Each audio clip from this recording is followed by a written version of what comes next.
Dear students, today I will discuss phase rule of engineering chemistry for BTech first year students. I am Dr. Ravi Khare, professor of chemistry at Babu Banarsi Das Engineering College, Lucknow. Today I will discuss phase rule. Now, what is phase rule? The phase rule deals with the behavior of heterogeneous systems. This is very important generalization dealing with the behavior of heterogeneous systems. This is very important. This relationship governed to all heterogeneous equilibria, which was discovered by Professor William Gibbs. That is why it is also known as Gibbs phase rule. Now, what is phase rule? Mathematically, it is represented as F is equal to C minus P plus 2, where F is number of degree of freedoms, C is number of components and P is number of phases. Now, we can define phase rule as it is a law of physical chemistry, which means the number of degrees of freedom, that is capital F, of a system in equilibrium is equal to the number of components minus the number of phases plus the constant 2, that is F is equal to C minus P plus 2. This is phase rule. Mathematically, it is called phase rule. Now, what is the importance of phase rule? By the study of phase rule, it is possible to predict qualitatively by means of a diagram the effect of pressure, temperature and concentration on a heterogeneous system in equilibrium. Now, we come to one by one what is phase, what is component and what is degree of freedom.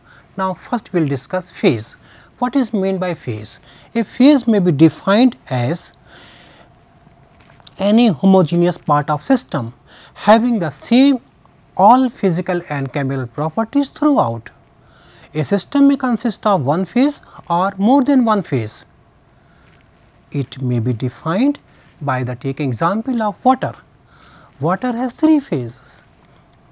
Water can be present in liquid, it can be in form of ice and it can be in the form of vapor. So, a system containing only liquid water, it is known as one phase system, that is P is equal to 1, means phase is 1. A system containing liquid water and water vapor, that is a gas, is a two phase system, that is P is equal to 2, means number of phases 2. A system containing liquid water, water vapor and solid ice is a three phase system, that is P is equal to 3, means the number of phases is 3. A system consisting of one phase only is generally known as homogeneous system, and a system consisting of two or more phases is called as a heterogeneous system. Ordinary three states of matter, gas, liquid and solid are known as phases.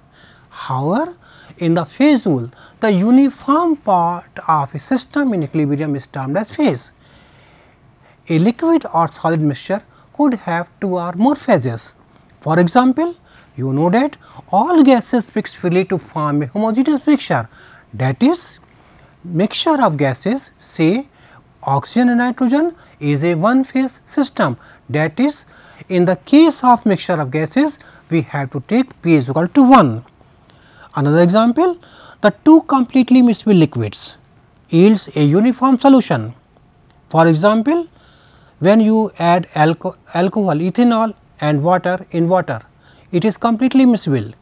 Thus, a solution of ethanol and water is one phase system, which means P is equal to 1, that is phase is 1.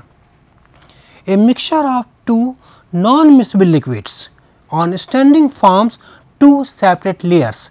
Hence, a mixture of chloroform and water is a two phase system, that is P is equal to 2.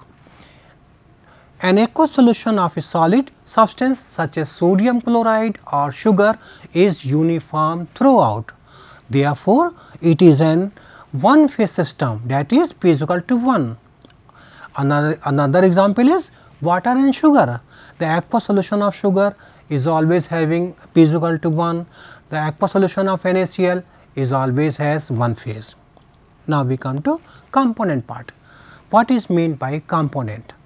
The capital C in the phase rule, that is number of component of a system, may be defined as the least number of independent chemical constituents in terms of which the composition of every phase can be expressed by means of a chemical equation. It is known as component. Now, we can explain component in the form of chemical equation. Consider the thermal decomposition of calcium carbonate as given by calcium carbonate into calcium oxide, carbon dioxide. Okay. Now, just take a simple example. If we write x is equal to y plus z, this is very simple mathematical equation.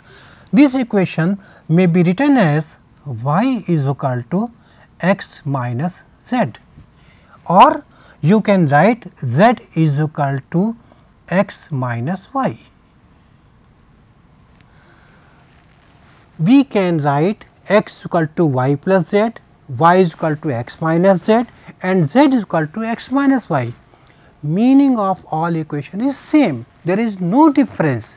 This is simple mathematics. Similarly, you can see here x, y, z are there, and we can represent x in terms of y plus z, we can represent y x minus z, and z in terms of x minus y. Similarly, the thermal decomposition of calcium carbonate can be represented as calcium oxide plus calcium carbon dioxide, or calcium oxide is equal to calcium carbonate minus carbon dioxide. Carbon dioxide is equal to calcium carbonate minus calcium oxide, which means there are three substances: calcium carbonate, calcium oxide, carbon dioxide, but we can represent all three substances by only two substances in the form of chemical reaction. Here there are two solid, that is calcium carbonate and calcium oxide, and one gas phase, that is carbon dioxide. Hence, it is a three phase system, but all the three constituents can be represented by using only two substances in the form of chemical equation. Therefore, it is a two component system, which means C is equal to 2. Now, we come to degree of freedom.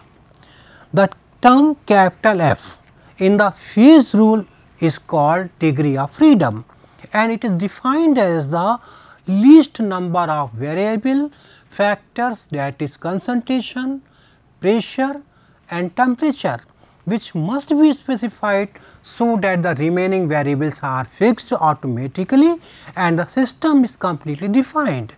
So, in this way we can define degree of freedom as the least number. Suppose a system is f is equal to 0, or system with f is equal to 0 means that system is non-variant, which means the system is having no degree of freedom. If a system with f is equal to 1 is known as univariant, means the system is having 1 degree of freedom. A system with f is equal to 2, which is known as bivariant, which means the system is having 2 degree of freedom. This is the all about terms which are used in phase rule, that is number of components, number of phases and degree of freedom. Now, we come to phase diagram. This is very important for the phase rule purpose. Now, what is phase diagram? A phase diagram is a plot showing the conditions of pressure and temperature under which two or more than two physical states can exist together in a state of dynamic equilibrium. You just see the figure. Here we plot various value of pressure against temperature. So, we can get such type of diagram. This is curve, this is curve, this is curve, and all curves are meeting at a common point which is called O, which is generally known as triple point. So, this is a phase diagram. Now, we will use the application of phase rule to the water system, which is very important and very essential to understand the phase rule.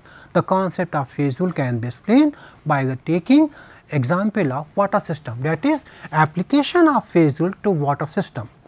Now, water is a 3-phase and 1 component system. Water is a 3-phase and 1 component system. The 3 phases involved in the water system are liquid water, ice and water vapor. Now, one may ask a question, why water is a 1 component system? Water system is a 1 component system because all the 3 phases of water can be represented by one chemical entity H2O only. That is why water system is called 1 component system. The salient features of the phase diagram of water are shown below. Number 1, the curves OA, OB and OC, the triple point, that is O, the areas AOB, BOC and COA. AOB this region, BOC this region and COA this region. These are areas or region, and we will discuss all individually. Now, the curve OA, the curve OB and the curve OC. O is triple point where all the curves are meeting, and the area is AOB, OB, BOC and COA. These are curves. The curve OA is known as evaporation curve, curve OC is known as melting point curve and OB curve is known as sublimation curve. Now, we will discuss in detail the curves OA, OB and OC. The curve OA represents the vapor pressure of liquid water at different temperatures. On this curve, 2 phases, that is water liquid and water vapor, coexist in equilibrium. Means we are discussing the curve OA. This curve is known as vapor pressure curve, and along the curve, on the curve, at the curve, on this curve, water exists in water liquid form and water vapor form in the dynamic equilibrium. Means at the curve OA, the degree of the phase value P is equal to 2 at this point. So, on curve A, the water liquid and water vapor coexist in equilibrium, that is P is equal to 2. Now, we come to curve OB, this curve OB. This curve is known as sublimation curve. Curve OB is known as sublimation curve. At this curve or along the curve, water vapor is in dynamic equilibrium, water solid or water ice. That is why along the curve, water is existing in 2-phase system. Therefore, if we apply phase rule on this curve, we will get P is equal to 2. Now, we come to curve OC. Curve OC, this is called melting point curve. It shows the effect of pressure on the melting point of ice. On this curve, 2 phases, that is solid ice and water liquid, coexist in equilibrium. Therefore, the P is equal to 2 on this curve. Since water system is 1 component system, which means C is equal to 1. Therefore, as per phase rule along this curve, f is equal to C minus P plus 2, which is written here. F is equal to C minus P plus 2. If we put the value of C, that is 1, put the value of phases, that is 2 on curve OA or OB or OC, you will get 1. Therefore, the system is univariant. Now, you can say on the curve OA or OB or OC, the system is univariant. When you apply the phase rule on any one of the curve, you will get this result, f is equal to 1, which means system is univariant. Now, come to the areas. We are having 3 areas, AOB, OBC and COA. This is vapor part, this is liquid part of water, this is solid part of water. There are 3 areas. The areas or regions between the curves show the conditions of temperature and pressure under which a single phase, that is solidized or water liquid or water vapor, exists separately. That means, in the areas or in the curves, water is existing in single phase only, whether it is solid or liquid or vapor. So, P is equal to 1. Now, we apply phase rule to the area or regions. According to phase rule, f is equal to C minus P is equal to P plus 2.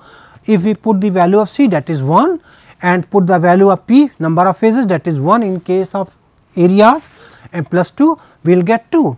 Therefore, f is equal to 2. The system is bivariant, which means if we calculate the value of f in the areas, we will get the value 2, which means the system is bivariant in the areas. Now, we come to the triple point. What is triple point? The curves OA, OB and OC meet at a point O, where all the 3 phases, that is liquid water, solid ice and water vapor, coexist in equilibrium, that is P is equal to 3. The point O is known as a triple point of water system. Now, if we apply phase rule to this point, we will get f is equal to C minus P plus 2. C is 1, because we are having water system. For water system, number of component is 1 and number of phases 3 at triple point plus 2, we will get 0. Therefore, f is equal to 0, that is system is non-variant at the triple point.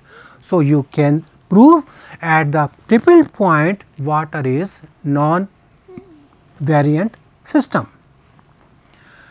What is significance of triple point? That point at which all the 3 phases of water, just consider, coexist in dynamic equilibrium and which is known as triple point. Therefore, at the triple point C is 1 and P is 3. Putting this value in the phase rule, you will get f is equal to 0, which means system is non-variant at the triple point. This is the significance of triple point.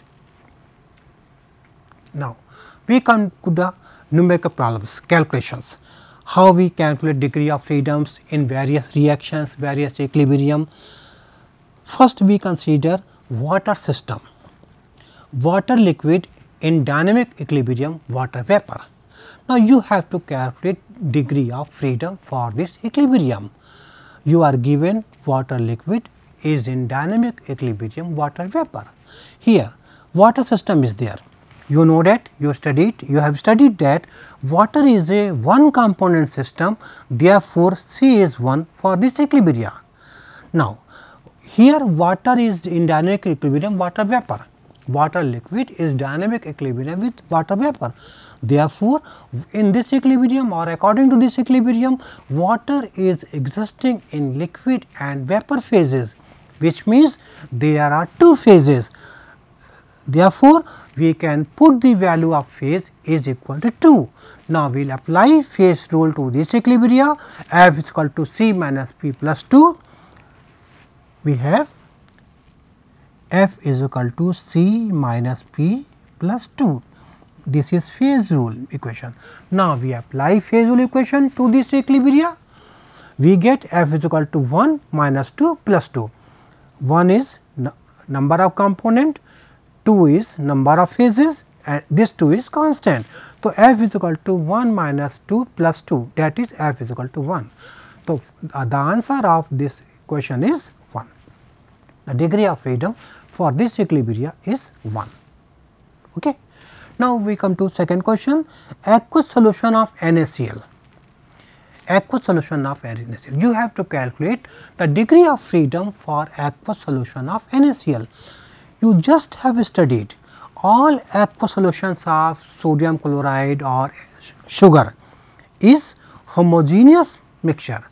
That is why we have to take single phase, that is P is equal to 1. Here H2O is given, H2O and NaCl means there are two component, C is equal to 2, C is equal to 2 and P is equal to 1, because it is an homogeneous mixture, homogeneous solution. So, we put the value of C and P in phase rule. Phase rule is F is equal to C minus P plus 2. Put the value of C, that is 2, put the value of P, that is 1, you will get 2 minus 1 plus 2, that is 3. So, answer for this question is 3. So, in this way you can calculate degree of freedom of various equilibria which are given for calculation. Now, question number 3, N2O4 which is gas is in dynamic equilibrium twice NO which is also gas. This is the equilibrium you are given for the calculation of degree of freedom. You have to calculate the value of capital F using phase rule. Here N2O4 which is gas is in dynamic equilibria twice NO which is also a gas. This is a mixture of gas and you have studied the for the mixture of gases you have to take P is equal to 1, because all gases are completely mixed at each stage. Here C is equal to 1, because we can represent N2O4 by NO and NO can be represented by N2O4. So, in this case C is equal to 1 and P is equal to 1. Put the value of C and P in phase rule. What is phase rule? F is equal to C minus P plus 2.